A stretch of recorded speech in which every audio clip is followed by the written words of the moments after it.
A Long Walk to Water, Chapter 11, Southern Sudan, 2008. After the two men left the village, the task of clearing more of the land between the trees began. It was very hard work. The smaller trees and bushes had to be burned or uprooted. The long grass had to be scythed and hoed under. It was dangerous work, too, as poisonous snakes and scorpions hid in the grass. Naya was still making the two daily trips to the pond. Each time she returned, she could see that slowly but surely the patch of cleared earth was growing larger. The earth was dry and rock hard. Naya felt puzzled and doubtful. How could there be water in such a place? And when she asked Depp that question, he shook his head. She could see the doubt in his eyes, too. Southern Sudan and Ethiopia, 1985. They buried Uncle in a hole about 2 feet deep, a hole that had already been made by some kind of animal.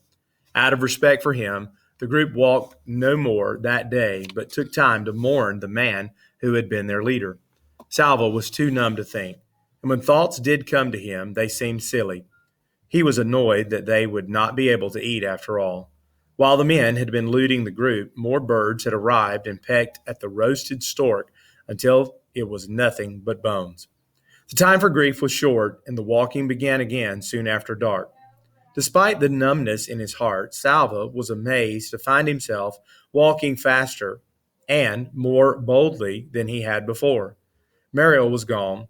Uncle was gone, too, murdered by those near men right before Salva's eyes. Mariel and Uncle were no longer by his side, and they never would be again.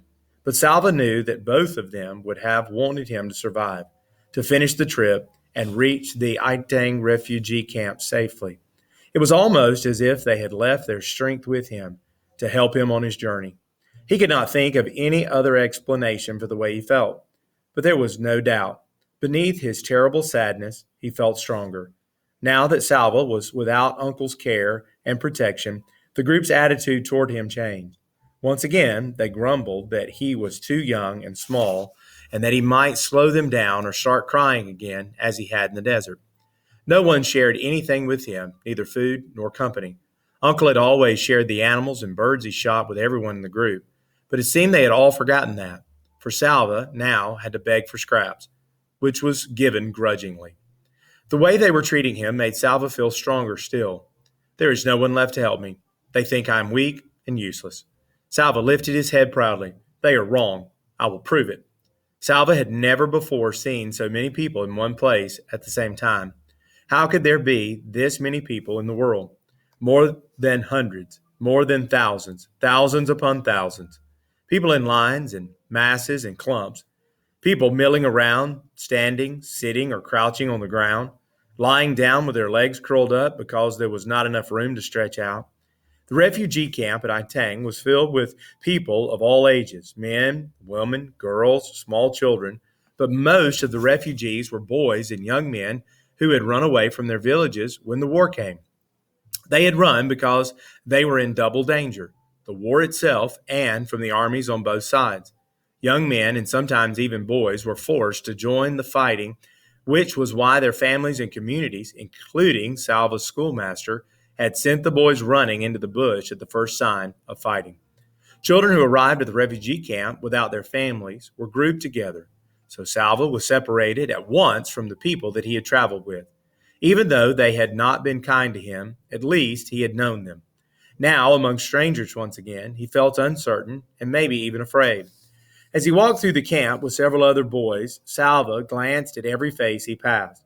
Uncle had said that no one knew where his family was for certain, so wasn't there at least a chance that they might be here in the camp?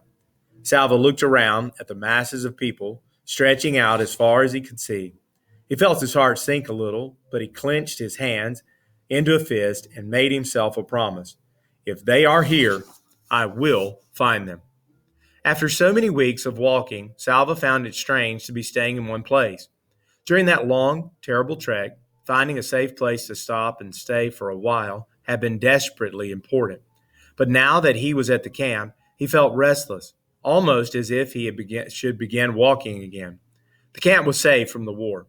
There were no men with guns or machetes, no planes with bombs overhead. On the evening of his very first day, Salva was given a bowl of boiled maize to eat, and another one the next morning. Already things were better here than they had been during the journey. During the afternoon of the second day, Salva picked his way slowly through the crowds.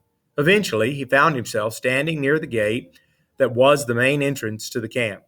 Watching the new arrivals enter, it did not seem as if the camp could possibly hold any more, but still they kept coming. Long lines of people, some emaciated, some hurt or sick, or all were exhausted. As Salva scanned the faces, a flash of orange caught his eye. Orange, an orange headscarf. He began pushing and stumbling past people. Someone spoke to him angrily, but he did not stop to excuse himself. He could still see the vivid spot of orange. Yes, it was a headscarf. The woman's back was to him, but she was tall like his mother. She had to catch up. There were too many people in the way. A half sob broke free from Salva's lips. He mustn't lose track of her.